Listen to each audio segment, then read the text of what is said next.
ए जी, तुम हमेशा गांव के बाहर ही जाकर क्यों कबाड़ बेचते हो? अरे गांव में भी तो बेच सकते हो ना। अरे भाग्यवान, गांव के बाहर वाला जो दुकानदार है ना, वो काका का दोस्त है। इसी नाते वो मुझे अच्छे पैसे दे दिया करता है, इसलिए मैं उन्हीं के पास जाकर बेचता हूँ। हरिपुर नाम के गांव में सुमित कबाड़ी बेचने का काम किया करता था। कबाड़ी दे दो कबाड़ी। पुराना अखबार, किताब, रद्दी, बोतल, लोहा, प्लास्टिक, टीन। वो अपने परिवार के साथ आम जीवन व्यतीत कर रहा था। उसके साथ उसके काका भी रहा करते थे। लेकिन एक दिन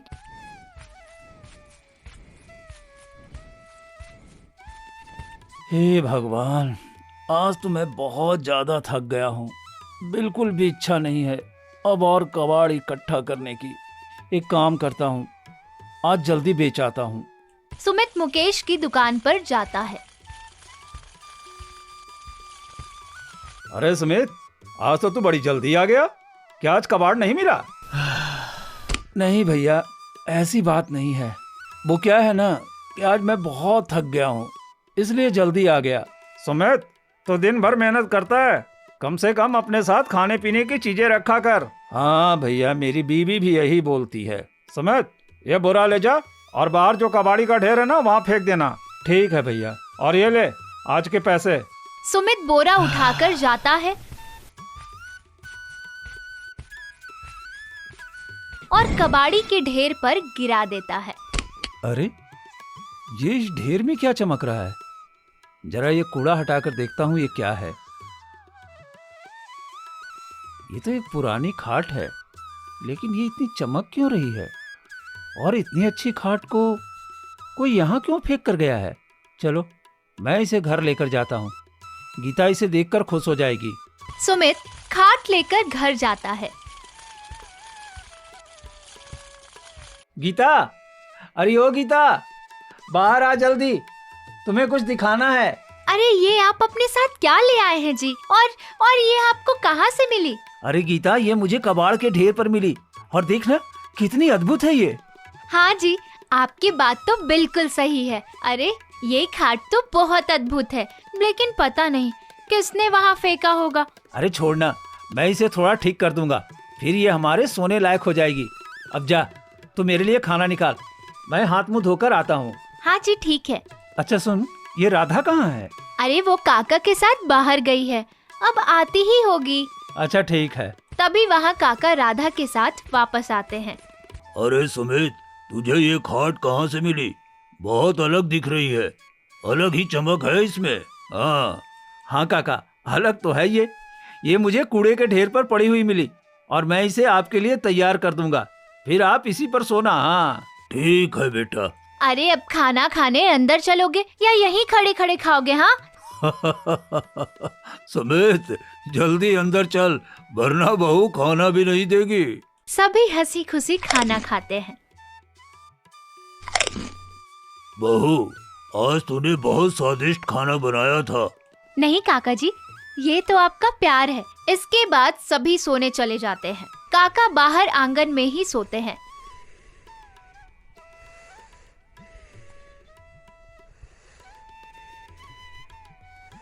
रात के 2 बजे गीता को टन-टन की आवाज आती है। अरे ये कैसी आवाज सुनाई दे रही है? जाती हूँ, बाहर से देखकर आती हूँ। यहाँ तो ऐसा कुछ भी नहीं है। फिर वो आवाज कैसे थी? शायद मेरा भ्रम होगा। गीता वापस सोने चली जाती है। तभी आंगन में वो खाट उड़कर काका के ऊपर घूमने लगती है, मानो वो उनसे कुछ कहना चाह रही हो। फिर अगली सुबह सुमित बाहर आता है। अरे, ये खाट काका के पास कैसे आ गई? और ये काका अभी तक सो क्यों रहे हैं? अरे ओ काका, अरे कितनी देर तक सोओगे? उठो भी अब। अरे क्या हुआ सुमित? काका, आप ये खाट यहाँ क्यों ले आए? मैंने बोला था ना, जब मैं इसकी मरम्मत कर दूंगा तब आप सोना इस पर। अरे मैं इसे नहीं लाया। अरे रहने दीजिए काका, वैसे भी आपको पीने के बाद कहाँ कुछ समझ में आता है। अरे बेटा, सच में मैंने नहीं पी थी। हाँ, मुझे अच्छे से पता है आप कितना सच बोल रहे हैं। चलिए अब उठिए, सुमित फिर उस खाट को उठाकर साइड में रख देता है और खुद अंदर कमरे में चला जाता है। बाबा बाबा, आज मुझे देर हो गई है स्कूल जाने में, आप आज मुझे स्कूल छोड़ दीजिए ना। हाँ हाँ, महारानी की सुबह जल्दी आँख खुलती तो ऐसा नहीं होता, रोज ऐसे ही तो देर से उठती है। आखिर बेटी किसकी है? चल बेटा, आज मैं तुझे स्कूल छोड़ाता हूँ। दोनों बाहर आते हैं। अरे कहाँ जा रहा है सुमित? राधा को स्कूल छोड़ने जा रहा हूँ काका, फिर आकर खाट की मरम्मत कर दूंगा। अरे सुमित, तू कब आएगा और कब बनाएगा? एक काम कर, तू अभी से खाट की मरम्मत में लग जा। राधा बिटिया को स्कूल मैं छोड़ दूंगा। ठीक है काका, जैसा आप बोलें। काका राधा को स्कूल छोड़ने चले जाते हैं और सुमित खाट की मरम्मत में लग जाता है। दोपहर में काका राधा को लेकर घर आते हैं। तब तक खाट तैयार थी। अरे वाह सुमित बेटा, तूने तो खाट को एकदम अच्छा बना दिया, वो भी इतनी जल्दी। हाँ काका, इसमें कुछ ज्यादा कमी नहीं थी, इसलिए जल्दी तैयार हो गई। अब आप इस पर आराम से सो सकते हैं। अच्छा काका, मैं मुकेश भैया के पास जा रहा हूँ पैसे लेने के लिए। बहुत दिनों से मैंने अपनी मजदूरी नहीं ली है। ठीक है बेटा, जा, जब तक मैं इस खाट पर आराम करता हूँ। सुमित मुकेश की दुकान पर जाता है। अरे सुमित, आ गया तू? मैं तेरा इंतजार कर रहा था। ये ले तेरे पैसे, मैंने पूरा हिसाब लगा लिया है। शुक्रिया मुकेश भैया। अरे सुमित, पैसे गिन तो ले, पूरे है कि नहीं? ऐसे ही सीधे तूने जेब में रख लिया। भैया, मुझे आप पर पूरा भरोसा है। आप मुझे ज्यादा ही पैसे देंगे, कम नहीं। आप ही हैं जो मुझे इस कबाड़ के सबसे अच्छे पैसे देते हैं। अच्छा भैया, अब मैं चलता हूँ। तू है ही इतना अच्छा, इसीलिए सबको अच्छा समझता है। और सुन, मैंने पैसों में 50 रुपए ज्यादा डाले हैं। राधा बिटिया के लिए मिठाई खरीद लेना। शुक्रिया भैया। मुकेश थोड़ी देर दोस्तों से बात करने के बाद घर जाता है। गीता, राधा, काका, अरे कहाँ हो सब? जल्दी बाहर आओ, ये देखो मैं क्या लाया हूँ। राधा बिटिया की मनपसंद मिठाई। पापा, आप सच में मेरी पसंद वाली ही मिठाई लाए हो ना? हाँ मेरी बिटिया, तेरी पसंदीदा मिठाई लेकर आया हूँ। इन दोनों बाप बेटी का तो प्यार ही खत्म नहीं होता है। राधा जी, कभी पढ़ाई के लिए भी इतना खुश हो जाइए, पूरा दिन बस मस्ती ही मस्ती। अरे क्यों डांट रही हो बेचारी को? आराम से पहले अभी मिठाई खाने दो। वैसे काका कहाँ है? अभी तक बाहर से नहीं आया क्या? अरे वो बाहर ही गए हैं, चौपाल पर गप्पे लड़ा रहे होंगे। अब उनका खाने का समय हो गया तो घर आते ही होंगे। तभी वहाँ काका आते हैं। अरे बहू, तूने आलू पालक बनाया है ना? काका जी, आपको कैसे पता कि मैंने आलू पालक बनाए हैं? बहू, तेरे हाथों में जादू है। तू इतना स्वादिष्ट खाना बनाती है ना कि पूरे गांव में उसकी खुशबू फैल जाती है। माँ, आपने पालक क्यों बनाया? अरे आपको पता है ना, मुझे पालक बिल्कुल भी पसंद नहीं है। मुझे तो सिर्फ आलू पसंद है। हाँ, इसीलिए तो आलू जैसी होते जा रही है। अरे पता नहीं है क्या, हर सब्जी खाना कितना जरूरी होता है। हाँ, अरे राधा बिटिया, तू आलू छाट छाट कर खा लेना। एक काम करना, मेरी सब्जी में से भी छाट लेना। हाँ, तब तो मैं सारे आलू खा जाऊंगी। पापा के प्लेट में से भी सारे आलू खा जाऊंगी। हाँ मेरी प्यारी बच्ची। उसके बाद सभी साथ में हंसी खुशी खाना खाते हैं और फिर अपने जगह पर सोने चले जाते हैं। रात के 2 बजे खाट काका को ऊपर ले जाकर गोल गोल घूमने लगी और जोर से उनको पटक कर उनके ऊपर गिर गई। काका बोलना चाह रहे हैं लेकिन बोल नहीं पा रहे हैं, मानो किसी ने उनका मुंह पकड़ा हुआ है। अगली सुबह, काका, काका, ये आपको क्या हुआ? गीता, गीता जल्दी बाहर आ, देख काका को क्या हो गया। हे भगवान, इतना खून! काका को इतनी चोट कैसे लग गई? जब मैं बाहर आया तो काका नीचे गिरे हुए थे और ये खाट उल्टी थी। काका, काका उठिए। एजे, इनके सर से तो खून बह रहा है। जरूर सर में चोट लगी है। जल्दी डॉक्टर के पास ले चलो। हाँ हाँ चलो। सुमित काका को अस्पताल लेकर जाता है। डॉक्टर, मेरे काका कैसे हैं? उन्हें ज्यादा चोट तो नहीं लगी है ना? वो ठीक तो हो जाएंगे ना? देखिए, यहाँ लाने से पहले आपके काका की मृत्यु हो चुकी थी। मुझे माफ कर दीजिएगा, अगर आप रात में लाते तो शायद हम बचा पाते। नहीं, ये नहीं हो सकता है। अरे अभी कल तक तो काका बिल्कुल ठीक थे और आज हे भगवान, हे भगवान, ये क्या हो गया? काका, काका आप मुझे छोड़कर क्यों चले गए? काका क्यों चले गए? सुमित, संभालो खुद को। तुम ऐसे हिम्मत हारोगे तो कैसे चलेगा? काका का अंतिम संस्कार किया जाता है। कुछ दिन बाद मुकेश सुमित के घर आता है। सुमित, ऐसे उदास बैठने से क्या होगा? तो कितने दिनों से काम पर भी नहीं आया। अपने बीवी बच्चों के बारे में सोच जरा। मुकेश भैया, मैं भी इन्हें यही समझा रही हूँ। देख सुमित, जाने वाले को कोई आज तक रोक नहीं पाया। तुझे अब जिंदगी में आगे बढ़ना होगा।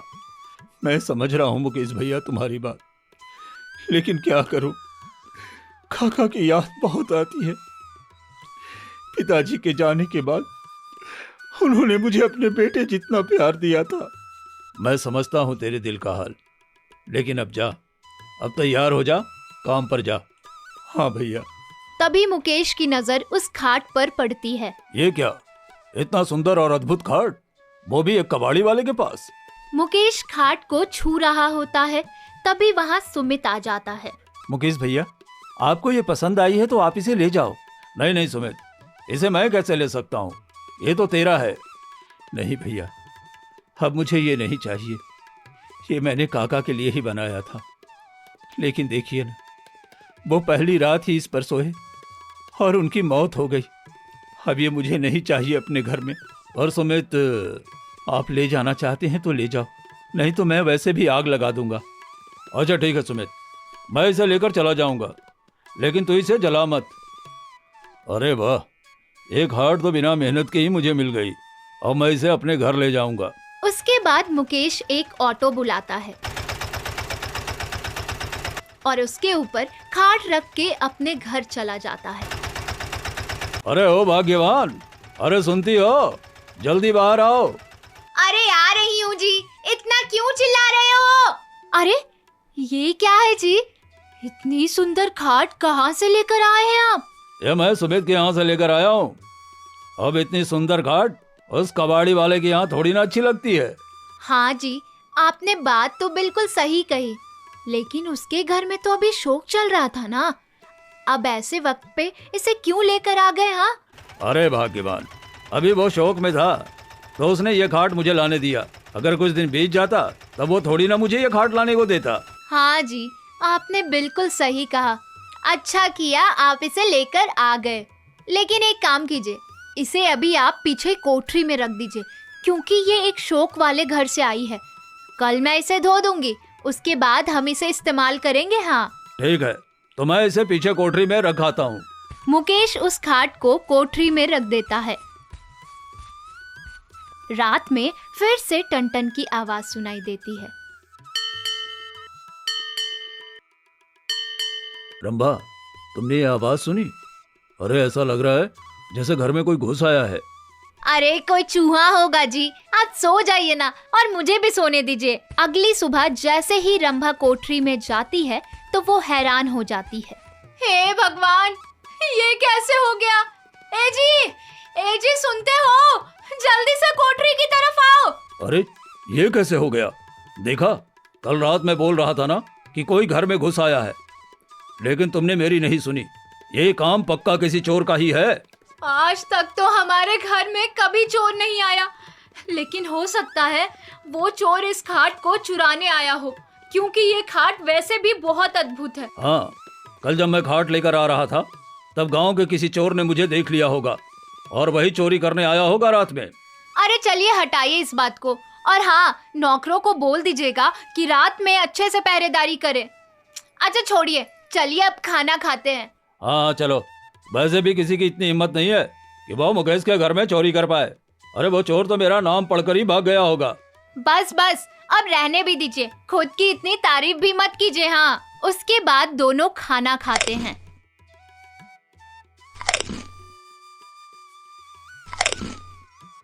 रंभा, आज रात मैं तो इस अद्भुत खाट पर सोऊंगा, तुम कमरे में सो जाना। ठीक है पतिदेव, जैसा आप कहें। रात में मुकेश उसी खाट पर आंगन में सोता है और तभी वो खाट मुकेश को लेकर ऊपर उड़ने लगती है और जोर से मुकेश को नीचे गिरा देती है और खाट फिर उसी के ऊपर गिर जाती है, जिस वजह से उसे काफी गहरी चोट लग जाती है। अगली सुबह, हे भगवान, हे भगवान, हे जी, आप कैसे गिर गए जी? उठिए, आंखें खोलिए, अपनी आंखें खोलिए। अगर आपको कुछ हो गया तो मेरा क्या होगा? उठिए ना जी। मालकिन, ये सब कैसे हुआ? मुझे भी पता नहीं चला। मैं तो रात भर जागकर पहरेदारी कर रहा था। पता नहीं मालिक कब बाहर आए और कैसे गिर गए। एक काम कीजिए, जल्दी से मालिक को अस्पताल लेकर चलिए। ये खबर सुमित को भी मिलती है। वो जल्दी से मुकेश के घर आता है, लेकिन उसे पता चलता है कि मुकेश को अस्पताल ले जाया गया है, इसीलिए वो वहाँ भी जाता है। भैया, ये आपको क्या हो गया? आप ठीक तो है ना? ये सब कैसे हुआ? सुमित, वो खाट। अभी मुकेश बेहोश हो जाता है और सुमित सब समझ जाता है। भाभी, वो खाट कहाँ है? अरे यहाँ मेरे पति बेहोश पड़े हैं और तुम्हें अभी भी उस खाट की पड़ी है। भाभी, वो खाट को उसकी सही जगह पर भेजना बहुत जरूरी है, इसलिए आप मुझे बता दीजिए ताकि अब सब ठीक हो सके। वो घर में ही है, जाओ ले जाओ अपनी खाट। सुमित मुकेश के घर जाकर पहले उसे कुल्हाड़ी से काटता है। हे भगवान, ये कैसी खाट है? ये तो कट ही नहीं रही है, ऊपर से कुल्हाड़ी भी टूट गई। अब तो इसे जलाना ही पड़ेगा। सुमित उस खाट को कबाड़ के ढेर में जाकर जला देता है। तभी अरे अरे, ये कैसी आवाज है? वो डर के मारे भागकर अपने घर चला जाता है। अरे अरे, ये क्या हो गया जी आपको? आप इतने हाफ क्यों रहे हो? सब ठीक तो है ना? मैं उस खाट को जला रहा था, तभी उसमें से एक बहुत भयानक हंसी गूंज रही थी। मुझे लगता है उस खाट में कोई जादू टोना किया हुआ है। अरे अरे, ऐसा कुछ नहीं है जी, ये सब आपका भ्रम है। आप पहले अंदर चलिए पानी पी लीजिए। सुमित पानी पीकर सो जाता है। अगली सुबह उसे मुकेश की पत्नी कॉल करती है। सुमित, तुमने उस खाट का क्या किया? भाभी, मैंने तो उसे जला दिया, लेकिन आप क्यों पूछ रही हैं? अच्छा, जरा मेरे घर जाकर देखना तो। सुमित रंभा के घर जाता है। गांव के लोग बाहर खड़े हैं। क्या हुआ भाई, सब ऐसे बाहर क्यों खड़े हैं? सुमित, तुमने कहा था कि तुमने उस खाट को जला दिया, लेकिन वो खाट अभी भी अंदर है। वो अपने आप यहाँ कैसे आ गई? क्या? ये कैसे हो सकता है? मैंने खुद अपने हाथों से उस खाट को जलाया था। कुछ तो गड़बड़ है। वहाँ गांव के एक बाबा भी आते हैं। रुको भाई, मैं अंदर जाकर देखता हूँ। रुको बेटा, मैं भी तुम्हारे साथ चलता हूँ। बाबा, इस खाट में कुछ तो गड़बड़ है। ये जब मेरे घर आई तो मेरे काका की मृत्यु हो गई। अब मुकेश भैया के घर आई तो उनकी ये हालत हो गई, और जब कल मैंने इसे जलाया था तो इसमें से एक अजीब सी हंसी की आवाज आ रही थी, और आज ये वापस यहाँ आ गई। बाबा एक मंत्र पढ़ते हैं, तभी खाट में से आवाज आती है। मेरा नाम सूर्यभान है। बहुत समय पहले मैं इस गांव का प्रसिद्ध जमींदार हुआ करता था। बाबा, इस खाट से ये आवाज कैसे आ सकती है? यहाँ क्या हो रहा है? मुझे कुछ समझ में नहीं आ रहा।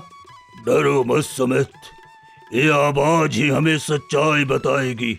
मैंने इस गांव के सभी लोगों की बहुत मदद की, हमेशा दूसरों का भला किया, लेकिन मेरे साथ अच्छा नहीं किया गया। आपके साथ ऐसा क्या हुआ था? एक बार मैं अपने बगीचे का पेड़ काटने के बारे में सोच रहा था, जिसके लिए मैंने अपने दो नौकर रमेश चंद और सुरेश चंद को बुलाया। दोनों पक्के दोस्त थे, और तुम तो समझ ही गए होगे सुमित कि मैं किस रमेश चंद्र की बात कर रहा हूँ। उसके बाद फिर मैंने उस कटे हुए पेड़ से एक खाट और अलमीरा बनाया, लेकिन उन दोनों को मेरी तरक्की और मेरे धन से ईर्ष्या होने लगी। उन लोगों के मन में लालच आ गया। एक दिन मैं छत पर अपने इस खाट पर सो रहा था और मेरी बीवी बच्चे कमरे में। अचानक रमेश चंद और सुरेश चंद मेरे घर में आ घुसे और मेरे बीवी बच्चों को मारकर सारा धन चुरा लिया। ये तो मेरे काका की बात कर रहे हैं। उन लोगों की आवाज सुनकर मैं नीचे भागा और अपने परिवार को मरा हुआ देखकर मैं सदमे में चला गया। फिर उन तीनों ने मुझे भी मारकर मुझे मेरी खाट के साथ बांधकर नदी में बहा दिया। आपने तो सिर्फ 2 लोगों के बारे में ही बताया, रमेश चंद और सुरेश चंद। तीसरा कौन था? सबसे पहले मैं रमेश चंद्र को मारा था। जब वो तालाब में नहा रहा था तभी मैंने उसे मार डाला। दूसरा मैंने तुम्हारे काका यानी सुरेश चंद को मारा। आपने मुकेश भैया के साथ ऐसा क्यों किया? उस दिन जब मैं नीचे गया तो पीछे से किसी ने मेरे सिर पर हथौड़े से मारा। जब मैं पीछे मुड़कर देखा तो वो और कोई नहीं, मुकेश ही था, जिसकी उम्र मात्र 14 साल थी। उसने भी पैसों की लालच में उन दोनों का साथ दिया, इसलिए मैंने उसे भी मार डालना चाहा, लेकिन वो अभी तक जिंदा ही है। इन्हीं तीनों को मारने के लिए मेरी आत्मा इतने सालों से भटक रही थी और आज मेरा बदला पूरा होगा। तभी रंभा सुमित को फोन करती है और सब कुछ पूछती है। सुमित भी उसे सारी बात बता देता है। रंभा जल्दी से घर आती है। जमींदार जी, मेरे पति को माफ कर दीजिए। उन्होंने ये गलती 40 साल पहले की थी, लेकिन अब वो सुधर गए हैं, बहुत अच्छे इंसान बन गए हैं। जमींदार जी, मेरे खातिर उन्हें माफ कर दीजिए, माफ कर दीजिए उन्हें। जमींदार जी, इस बेचारी बच्ची की खातिर उसे माफ कर दीजिए, अब वो सुधर चुका है। हाँ जमींदार जी, मुकेश भैया को माफ कर दीजिए, अब वो अच्छे इंसान बन गए हैं। ठीक है बेटी, मैं सिर्फ तेरी आंसुओं की वजह से उसे माफ कर रहा हूँ और उसकी जान बख्श देता हूँ, लेकिन याद रखना, अपने पति को बोलना कि अपने कर्म अच्छे रखे। अच्छे कर्मों का फल हमेशा अच्छा ही होता है। तभी अस्पताल से फोन आता है। रंभा जी, आपके पति को होश आ गया है।